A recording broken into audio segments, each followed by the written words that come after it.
The howling winds of Pandora Minor carried dust that could slice through standard-issue environment suits.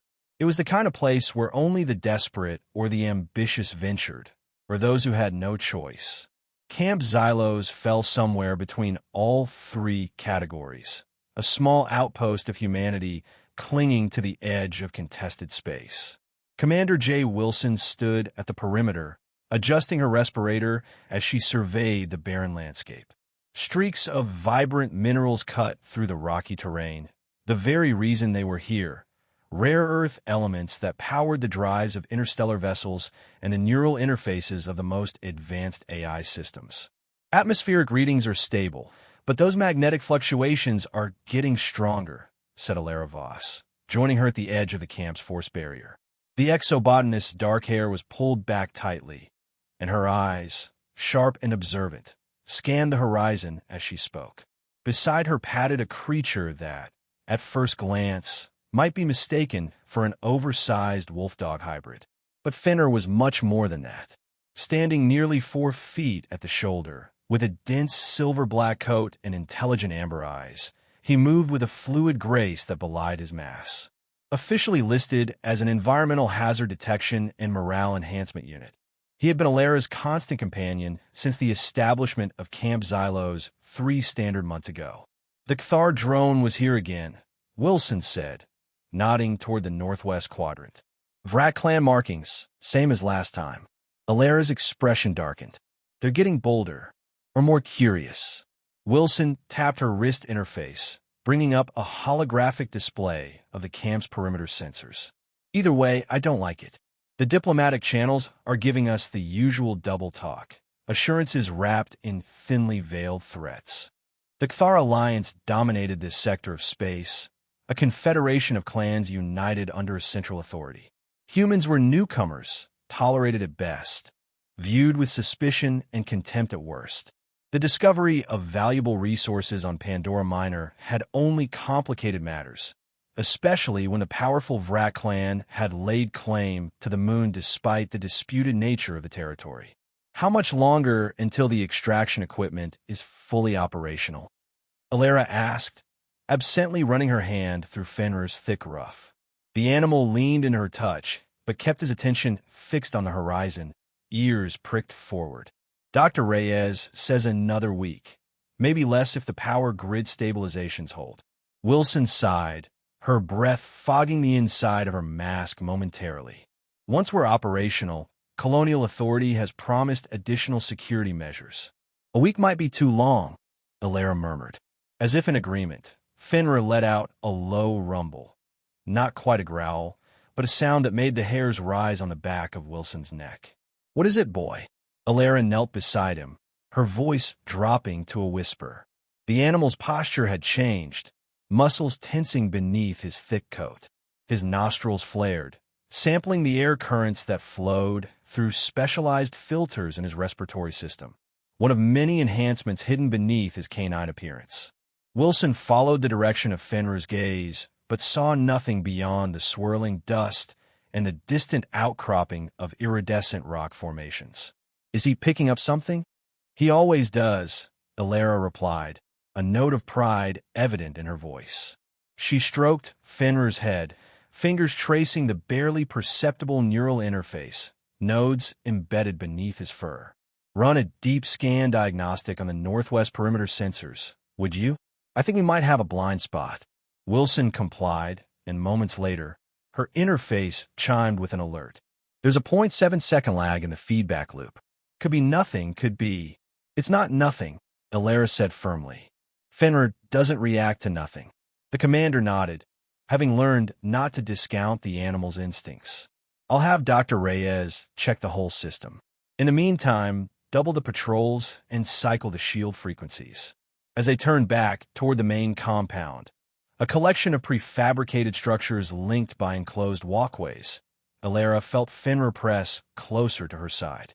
She looked down and saw his amber eyes tracking something invisible in the middle distance, his ears swiveling independently to capture sounds beyond human perception.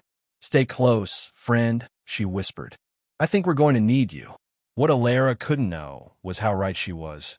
or that Fenrir had already calculated the probability of an attack at 83.7% based on sensory inputs. His primary directive pulsed at the core of his enhanced neural network: protect the human team at all costs. To the casual observer, he was a pet, a genetically enhanced comfort animal for a remote outpost. To the Project Chimera scientists who had designed him, he was tactical biological. Asset FNR-7, the culmination of 2 decades of research into integrated combat systems. And to the Kthar Vrak who watched from beyond the camp's perimeter, he was nothing at all. That would be their fatal mistake. The mood in Camp Xylos had grown tense over the following days. Equipment malfunctions had become more frequent, minor issues cascading into larger problems. Dr. Naomi Reyes, the chief engineer, had found evidence of subtle sabotage in the main power coupling, while Security Officer Marcus Dang reported anomalous readings from the perimeter sensors. "It's like they're testing us," Dang muttered during the morning briefing. "Probing for weaknesses. Or creating them," added Dr. Reyes, her fingers dancing across her tablet as she cataloged another system failure. "The interference patterns aren't random. They're systematic." Commander Wilson surveyed her small team of 12 specialists, scientists, engineers, and security personnel, all volunteers for this remote assignment. Their faces showed the strain of prolonged isolation and mounting anxiety. "Keep your concerns within this room," she said firmly. "We can't afford a panic, not when we're so close to beginning extraction operations." After the briefing, Ilara headed to the exobiology lab with Fenrir at her heel. The facility was her sanctum, filled with samples of Pandora Minor's sparse but fascinating indigenous flora. The plants here had evolved remarkable adaptations to survive the harsh environment, metabolic processes that could potentially revolutionize pharmaceutical production back in human space. She noticed Fenrir's behavior had grown increasingly vigilant. While he had always been attentive, now he rarely relaxed, even in the secure confines of her quarters. His regular patrols of the compound had become more frequent, his inspections more thorough. "You feel it too, don't you?" she said, watching as he methodically checked each corner of the lab. "Something's coming." Fenrir paused, turning his amber gaze to meet hers. For a moment, Ilara felt the uncanny sense that he understood far more than she had ever been told. It wasn't the first time she'd had such thoughts. She remembered her initial briefing on Earth, when Fenrir had been assigned to her care. The military liaison had been vague about his capabilities, describing him as enhanced for extreme environment adaptation, with augmented sensory perception. Only later, when she'd observed him detecting toxic gas leaks before the sensors and navigating perfectly in zero-visibility dust storms, had she begun to suspect the extent of his modifications. "I don't suppose you're cleared to tell me what you really are," she said with a small smile, running her hand along his powerful shoulder. Fenrir pressed his head against her palm, a gesture of affection that nonetheless felt deliberate, almost communicative. In truth, Fenrir's consciousness operated on multiple levels, a primary canine cognition layer overlaid with complex tactical processing capabilities. His memory held flashes of white rooms, of hands in sterile gloves adjusting neural pathways, of the voices that had programmed his core directives. The strongest of these, protect the human team, was bound to his most basic instincts. He had detected the Kthar presence long before the drone had been spotted. Their scent molecules were distinctive, musky, alien compounds that registered as potential threats in his chemical analysis. The sabotage attempts carried those same markers, and his regular patrols had uncovered minute traces throughout the compound. The previous night, he had detected something new: residual energy signatures consistent with stealth technology at 3 points around the camp's perimeter. A reconnaissance team had been on site, leaving almost no trace that conventional sensors could detect. But Fenrir was not a conventional sensor. That night, as Ilara slept, he slipped through a specially designed access panel and moved silently through the darkened compound. Security Officer Deng, on night patrol, merely nodded as the animal passed, accustomed to Fenrir's independent movements. At the eastern perimeter, Fenrir paused, lowering his head to examine a patch of disturbed soil that appeared unremarkable to human eyes. His enhanced olfactory system detected compounds consistent with Kthar boot materials and the faint residue of stealth field emissions. His pupils expanded, shifting to utilize the infrared spectrum, revealing a heat signature that still lingered faintly in the ground. They had stood here, watching, waiting, planning. Fenrir committed the data to his tactical memory and continued his circuit of the camp. By dawn, he had identified 7 breach points where the Kthar had tested the perimeter defenses. The pattern suggested not a random probe, but a coordinated effort to map vulnerabilities for a larger force. When the morning came, he would not be able to communicate these findings directly to Alara or the others. His design included deliberate limitations on his communication capabilities, a safeguard against revealing his true nature. But he could influence, guide, alert through behavior patterns his handlers would recognize. For now, he would watch, analyze, and prepare. His tactical subroutines were already generating response scenarios, calculating optimal defensive positions, identifying priority threats. The Kthar were coming, and when they arrived, Fenrir would be ready. 16 light years away, aboard the clan vessel Dominant Claw, Vrak Clanmaster Zorith reviewed the preliminary reports from the scout team. His scaled hands, each finger tipped with a natural talon capable of shearing through standard armor, manipulated the holographic display with practiced precision. Primitive defenses, he noted, his native language a series of clicks and hisses translated by the ship's systems. Their sensors are easily fooled, and their barriers operate on predictable frequencies. The humans are arrogant to establish a mining operation in contested territory, said Subcommander Krell, his posture deferential as befitted his subordinate status. Their colonial authority must be taught the consequences of such encroachment. Zorith's facial membranes fluttered in what passed for amusement among the Kthar. They are not arrogant, Subcommander. They are desperate. Their species expands beyond their resource capacity, always hungry, always consuming. All the more reason to crush this outpost, Krell insisted. Make an example of them. Indeed, Zorith manipulated the display, zooming in on thermal images of the human camp. I've reviewed the intelligence. 12 humans, minimal defenses, standard colonial equipment. Nothing our strike team cannot handle. The display shifted to show a close-up of 2 figures at the camp's perimeter, one clearly human, the other quadrupedal. What of this creature? Krell asked. Some kind of domesticated guard animal. Zorith dismissed the concern with a flick of his talons. The humans bring their pets, even to the frontier. It poses no tactical concern. Our scouts report it is merely a comfort animal for the female scientist. Our teams are prepared, Clanmaster. The operation can commence within 3 cycles. 2 cycles, Zorith corrected. Intelligence suggests they're nearing completion of their extraction equipment. We will take it intact, a bonus in addition to the lesson we shall teach. The plan was elegant in its simplicity.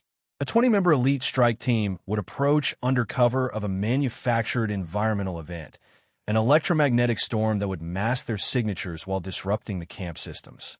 They would neutralize the humans quickly, securing any valuable intelligence and equipment before destroying the outpost entirely. The cover story? Krell inquired. A tragic environmental incident, Zorith replied. Predator attack during a storm. Regrettable, but not unexpected on such a hazardous frontier world. And if there are survivors to contradict this account? Zorith's membranes flattened against his face, a sign of cold resolve. There will be no survivors, Subcommander. You will ensure it. On the holographic display, the image of Fenrir remained, a silver-black shadow beside his human handler, unremarkable and unthreatening to Kthar eyes. Just another variable to be eliminated. The warning came 3 days later, a garbled transmission cutting through the regular communication channels. The Kthar face distorted by static, but recognizable as a mid-level diplomatic functionary. Final notice to all personnel at illegal mining installation designate Xylos. The voice crackled through the command center speakers. You have violated sovereign Vrak clan territory. Depart immediately or face consequences. This communication serves as formal notification that any resistance will be met with appropriate measures. The transmission ended abruptly, leaving a heavy silence in the command center. "Well, that wasn't ominous at all," Security Officer Deng said dryly, checking the status of his sidearm. Commander Wilson's expression was grim as she addressed the assembled team. "This changes nothing about our timetable. Colonial authority has been notified, and they've assured us that diplomatically, this moon remains in disputed territory under the Frontier Accord." "Diplomatically, yes," Dr. Reyes interjected. "But practically speaking, we're 16 light-years from the nearest human military presence. The Kthar could wipe us out and claim it was an accident before anyone could respond." Wilson couldn't deny the assessment, which is why we're initiating full defensive protocols. As of now, we're at maximum alert status. The team dispersed to their emergency stations, faces tense, but movements precise. All of them professionals who had trained for crisis scenarios. Emergency. Supplies were checked, weapons were distributed, and the camp's modest defensive systems were brought to full readiness. Alara found herself assigned to the central bunker, a reinforced chamber beneath the main compound designed to withstand bombardment or environmental catastrophe. As the team's xenobiologist, her skills weren't considered essential for perimeter defense, but her knowledge would be vital if they needed to survive in Pandora Minor's hostile environment for an extended period. As she inventoried medical supplies, she felt Fenrir's presence beside her, his body tense with alertness she had never seen before. "You know something's coming, don't you?" she whispered, kneeling to bring herself level with those intelligent amber eyes. "Something worse than storms or predators." Fenrir's ears twitched forward at her words, his gaze intense. If she didn't know better, she might have thought he was trying to communicate something beyond the capacity of his species. A sudden alarm blared throughout the compound. 3 short bursts followed by a sustained tone. The environmental breach protocol. Her comm unit activated automatically. "All personnel to emergency stations." Commander Wilson's voice came through, tense but controlled. Multiple environmental anomalies detected approaching from the northwest. Massive electromagnetic disturbance and something else. Secure all sensitive equipment and prepare for potential shelter-in-place protocols. Alara's fingers moved quickly over her interface, pulling up the sensor feed. The approaching storm was unlike anything they had recorded during their time on Pandora Minor. A swirling mass of electromagnetic energy accompanied by toxic atmospheric compounds that would render the air outside unbreathable even with standard filters. But there was something else in the data, irregular patterns within the storm front that the computer was flagging as anomalous. "It's not natural," she murmured, enlarging the display. "These distributions, these concentrations, someone's manufacturing this." Fenrir growled softly, confirming her suspicions in his own way. The decision was made quickly. The team would retreat to the central bunker, initiating full lockdown protocols until the storm passed. Only essential systems would remain active, minimizing their electromagnetic signature and protecting sensitive equipment from damage. As the team made their way to the bunker, Alara noticed Fenrir's odd behavior. Rather than staying close to her side as usual, he kept moving to the perimeter of the group, his attention focused outward, body language signaling high alert. Commander Wilson noticed it too. "Your shadow's acting strange, Voss. Should we be concerned?" "He senses something in the storm," Alara replied, choosing her words carefully. "I trust his instincts." Wilson nodded slowly. "So do I." She tapped her comm unit. "And defenses." The air filled with swirling toxic particles that reduced visibility to near zero, while lightning-like discharges played across the protective barriers, testing their integrity. But the storm was merely a veil, a cover for what followed in its wake. They came in groups of 2 and 3, moving through the environmental chaos with practiced efficiency. 20 Kthar Special Forces operatives, their armor enhanced with the latest stealth technology, their weapons calibrated for quick, silent elimination of human targets. To their sensors, the camp appeared deserted, the life signs concentrated in a central location beneath the main compound, exactly as intelligence had predicted. Subcommander Krell led the first group, his movements precise as he directed his soldiers toward key infrastructure points. Their mission parameters were clear: secure the facility, eliminate all human personnel, extract any valuable intelligence, and prepare the site for demolition. A simple operation against an unprepared, inferior enemy. Perimeter breached, he sub-vocalized into his comm unit. No resistance encountered. Proceeding to Phase 2. The acknowledgement came as a simple click in his audio receptors. Around him, his soldiers moved like shadows through the storm, their forms barely visible even to each other's enhanced vision. The first indication that something was wrong came 3 minutes into the operation. Position 4, report status, Krell ordered, noting the missed check-in from one of his rearguard teams. Silence. Position 4, acknowledge, he repeated, a note of irritation entering his voice. Still nothing. Teams 2 and 3, maintain advance. Team 5, circle back and verify position 4. The operation continued, Kthar's soldiers methodically securing the deserted structures of Camp Xylos. Systems were disabled, access points secured, strategic positions established. Everything proceeded according to plan, except for the silence from Team 4, and now, Team 5. Subcommander, a voice finally came through, tension evident despite the distortion. Team 5 here. No sign of position 4 personnel.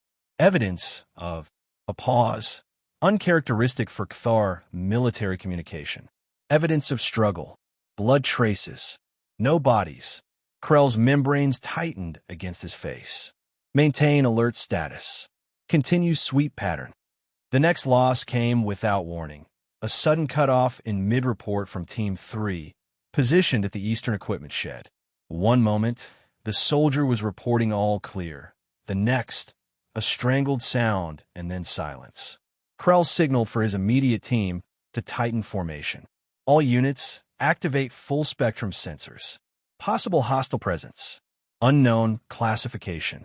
As he spoke, his own sensors swept the surrounding area, detecting nothing beyond the expected electromagnetic interference from the manufactured storm. Whatever was interfering with his operation wasn't registering on Kthar military-grade equipment. Secure the main compound, he ordered. Prepare for immediate assault on the human shelter. The central square of Camp Xylos became their rallying point, a tactical mistake.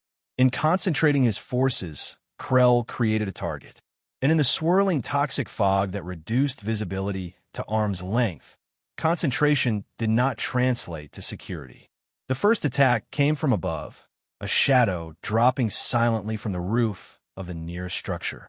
The Kthar soldier directly beneath had no time to react before massive jaws clamped around his throat, crushing his armored breathing apparatus and the vital structures beneath. The body was dragged away before his companions registered the assault. "Contact!" shouted one of the soldiers, firing blindly into the fog. The plasma discharge illuminated the square momentarily, revealing nothing but swirling particles and empty space where a comrade had stood seconds before. Krell activated his thermal imaging, scanning for heat signatures. For an instant, he caught it, a blur of movement, cooler than a Kthar, but warmer than the surrounding air, vanishing behind a storage container. "There!" he pointed, and 3 soldiers directed concentrated fire at the location. The storage container erupted in flames, illuminating the square with flickering orange light. The soldiers advanced cautiously, weapons trained on the burning structure. Nothing emerged. "Spread out," Krell ordered. "Back-to-back formation. Whatever this is, it dies now." The remaining soldiers, 11 by his count, nearly half his original force, formed a defensive circle, each covering an arc of fire. They moved with the coordination that made Kthar's special forces feared throughout known space, their training overcoming the growing unease. A low growl emanated from the fog, a sound that seemed to come from everywhere and nowhere at once. It raised primitive hackles on the Kthar soldiers, a response more instinctual than rational. "Auditory. Manipulation," Krell snapped. "Ignore it. Maintain formation." The next attack came from below, a dark form shooting from beneath a maintenance access panel, latching onto the legs of the rearmost soldier. The Kthar's scream was cut short as he was pulled down into the opening, his weapon clattering uselessly to the ground. The circle broke as soldiers fired at the access panel, superheating the metal until it glowed white-hot. Nothing could survive that, they reasoned. Nothing should have been able to move that quickly in the first place. As if in answer to their thoughts, a massive shape burst from the toxic fog directly into their scattered formation, a blur of silver-black fur and flashing teeth. Before any could bring their weapons to bear, it had taken another soldier, powerful jaws closing on the Kthar's arm and dragging him into the swirling murk. Now they saw it, glimpses through the fog and the chaos. A creature that moved like liquid shadow, faster than their targeting systems could track, stronger than anything its size should be. Not a predator native to Pandora Minor, but something else entirely. The pet, Krell realized with sudden clarity. The human pet. His membranes fluttered with rage at the intelligence failure. This was no mere comfort animal. This was a weapon, a biological asset disguised as a harmless companion.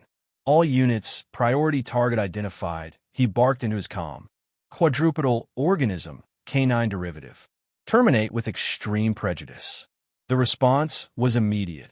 A coordinated volley of plasma, fire directed at a shadow glimpsed between structures. The air superheated, metal surfaces bubbling and warping under the assault. When the firing ceased, nothing remained but scorched metal and dissipating energy. Confirmed kill, Krell demanded. The answer came not from his soldiers, but from behind them, a rumbling growl that raised primal fear in every Kthar present. They turned as one to face a nightmare made flesh. There stood Fenrir, his fur singed in places but otherwise unharmed, amber eyes reflecting the flames of burning structures. Blood darkened his muzzle, Kthar blood, with its distinctive copper-green tint. His lips were pulled back from teeth that seemed too numerous, too sharp for any natural creature. Most disturbing of all was the intelligence in those eyes, the calculated assessment as he regarded the remaining Kthar soldiers. This was no mindless beast acting on instinct. This was a predator with purpose. Kill it, Krell screamed, raising his own weapon. Fenrir moved. The Kthar military trained for many scenarios, prepared for countless enemy tactics. What they could not prepare for was the perfect predator, a creature designed specifically to counter their advantages, exploit their weaknesses, and dismantle their formations. Fenrir's enhanced musculature allowed him to move at speeds that registered as little more than a blur. His modified skeletal structure absorbed impacts that would shatter normal bones. His neural enhancements processed tactical information faster than the most advanced Kthar battle computers. He was between them before their weapons tracked, jaws closing on Krell's weapon arm with enough force to crush the reinforced armor and the limb within. The subcommander's scream was cut short as Fenrir's momentum carried them both into the toxic fog. The remaining soldiers broke formation, discipline shattered by an enemy they couldn't predict or counter. Some tried to regroup. Others attempted to flee toward their hidden landing craft. Fenrir hunted them all, moving from shadow to shadow, striking with terrible efficiency. One soldier, more resourceful than the others, activated his armor's emergency stealth field, rendering himself nearly invisible to normal sight. He moved cautiously toward the edge of the camp, hope rising with each step that took him closer to escape. He never saw Fenrir coming, never registered the creature's ability to detect the minute distortions in air currents caused by his movement, or the faint scent molecules that escaped his suit's filtration system. One moment he was creeping towards safety. The next, immense weight slammed into his back, driving him to the ground. The last thing he felt was hot breath against his neck as jaws, more powerful than any industrial press, closed around his spine. At the hidden landing craft, the pilot waited anxiously, monitoring the increasingly fragmented communications from the strike team. The operation had gone catastrophically wrong. That much was clear, but the nature of the failure remained a mystery. Garbled transmissions spoke of an attack, of an enemy that moved like shadow, of losses mounting by the minute. The pilot's orders were explicit: maintain position, await the strike team, evacuate on their return. Initiated the launch sequence.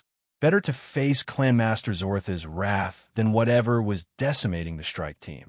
The engines hummed to life, systems coming online for immediate departure. He never saw the shadow that slipped through the landing craft's partially open hatch, never registered the presence behind him until hot breath touched the back of his neck. His final act was to slam his hand down on the emergency beacon, sending a burst transmission to the dominant claw 16 light-years distant, a transmission containing only static and a final, terrified scream.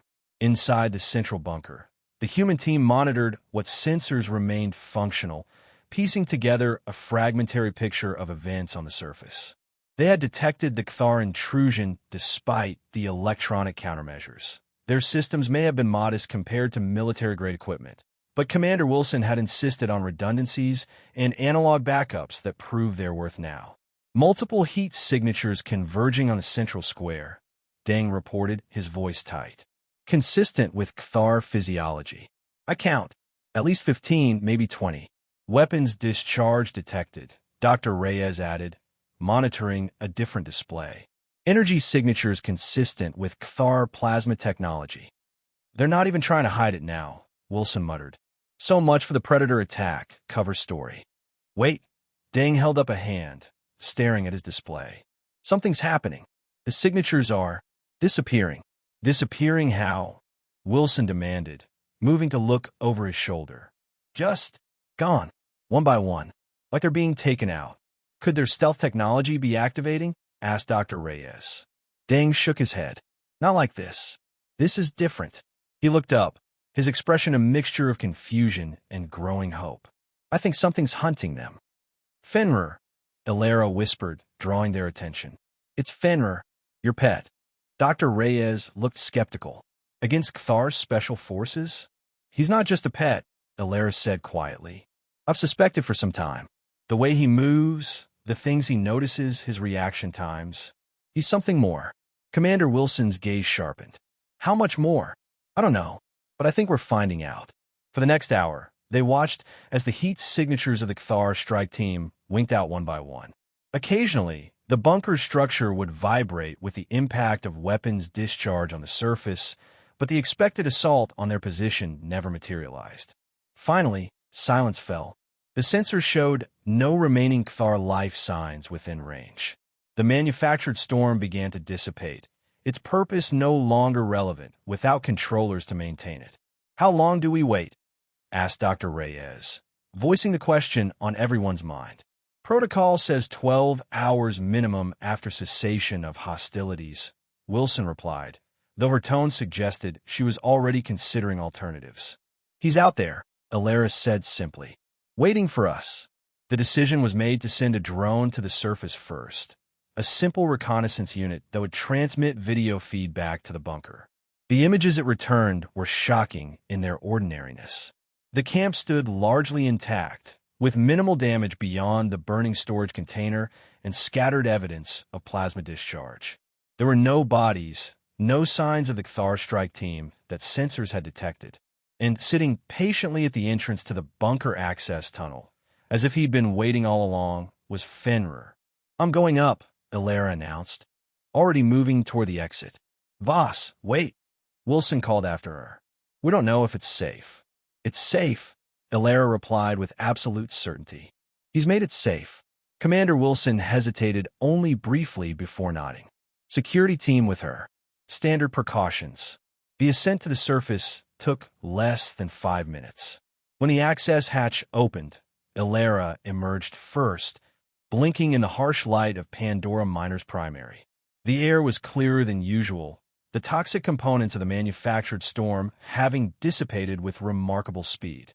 And there was Fenrir, just as the drone had shown, sitting calmly on his haunches. His silver-black coat was matted in places with what appeared to be drying fluid. Not red like human blood, but a copper green that confirmed what they all suspected. His amber eyes tracked Ilera as she approached, his posture relaxed for the first time in days. Good boy, she whispered, kneeling before him and taking his massive head in her hands. You did it, didn't you?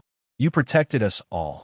Fenrir leaned into her touch, a soft whine escaping his throat, the closest he could come to verbal confirmation. Up close, Alara could see the evidence of his battle more clearly. Minor burns where plasma discharge had grazed him, small lacerations that were already healing with unnatural speed, a weariness in his eyes that spoke of immense exertion. Security Officer Deng circled the area, his weapon still at the ready.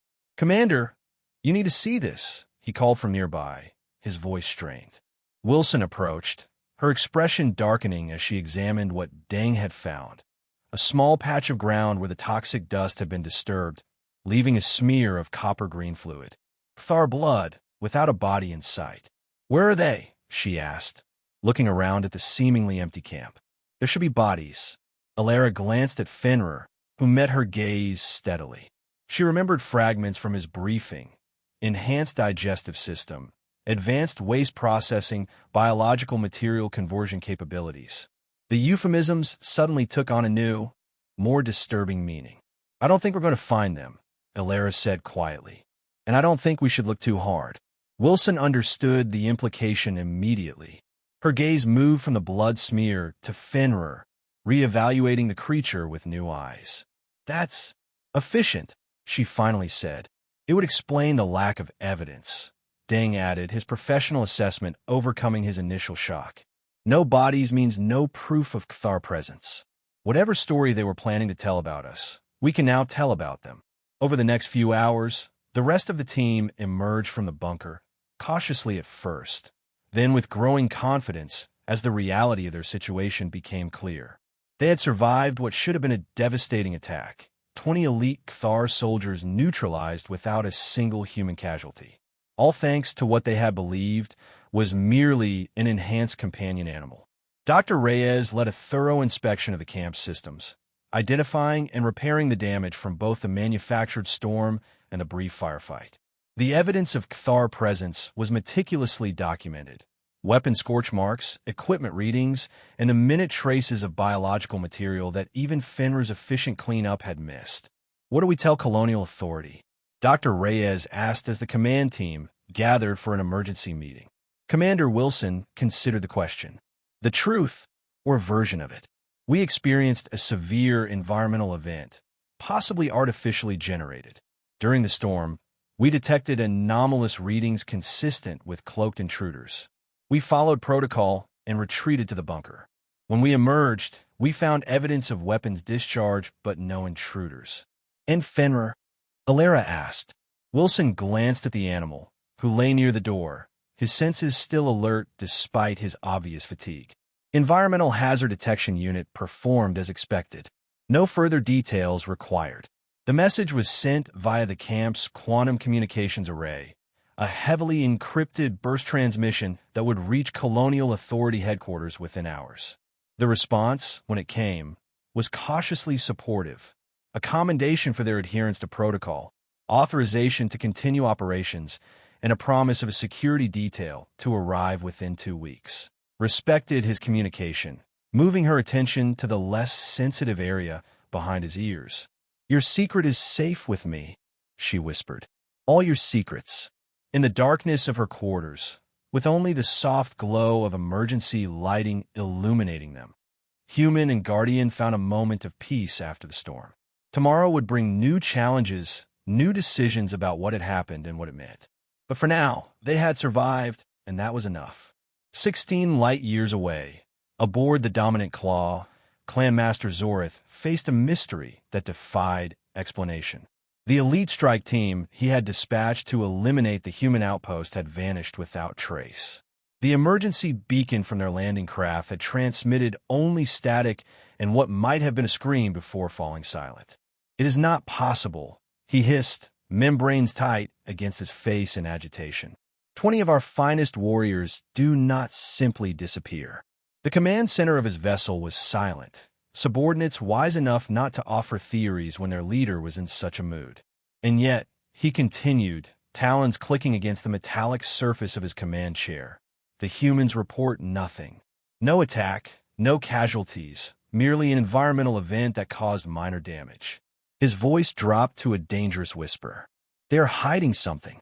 First Officer Thraz, the only one brave enough to speak, stepped forward. Clan Master, we could dispatch a larger force. Obliterate the outpost from orbit. The Accord allows for defensive measures against proven aggressors. Without proof of aggression, without bodies of our fallen warriors. Zorth shook his head. The politics are too delicate. The human colonial authority would demand evidence we cannot provide. Then what is your command? Zorth stared at the holographic display showing the distant moon where Camp Xylos still stood, untouched despite his best efforts. We watch. We wait. We gather intelligence more carefully this time. His membranes fluttered in what passed for a smile among his kind. And perhaps we spread word of this incident through appropriate channels. Word, Clan Master? That something at the human camp eliminated 20 elite warriors without trace. That there is more to these primitive mammals than meets the eye. Zorth's eyes narrowed. Fear can be a powerful deterrent, First Officer. Sometimes more powerful than plasma cannons. The news spread slowly at first. Whispers among Cthar military circles of a failed operation, of an elite team vanishing into the dust of a frontier moon. The official channels remained silent, the diplomatic corps continuing their dance of veiled threats and empty assurances. But in the shadows between stars, where information flowed like darkened current, the story grew. It mutated with each telling, as stories do, until it became something approaching myth. The humans had a secret weapon. The humans had guardians that hunted in darkness.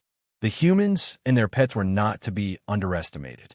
The Cthar, for all their technological advancement and military might, were a species with deep superstitious streaks.